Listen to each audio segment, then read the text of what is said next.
नमस्कार मंडळी, तर कशा आहात तुम्ही? तर काल बिग बॉस मराठीच्या घरामध्ये रक्षाबंधन स्पेशल एक कार्यक्रम पार पडला आणि त्यानंतर धनंजय पवार म्हणजेच डीपी दादा हे थोडेसे इमोशनल झाले होते. अंकिता, सूरज हे डीपी दादांच्या मागे त्यांच्या बेडरूममध्ये येतात आणि अंकिता विचारते, तुम्ही का रडलात? हे आम्हाला तुम्ही संदर्भासह स्पष्टीकरण द्या.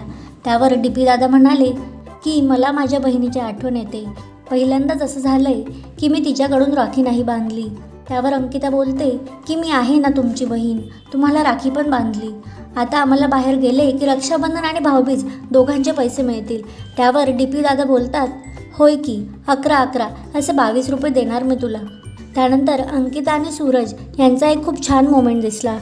अंकिता ही सूरजच्या हातात एक राखी देते आणि सांगते की ही राखी मी तुला आज बांधणार नाही.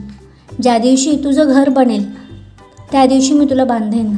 ज्या दिवशी तुझ्या नावाची पाटी तुझ्या घरावर लागेल आणि तू त्या घराची फीत कापशील त्याच दिवशी ही राखी मी तुला बांधेन. ही राखी तू सांभाळून ठेवून दे. आणि त्यावर सूरजही फार खुश होतो. तुमचे याविषयी मत काय ते कमेंट सेक्शनमध्ये नक्की सांगा.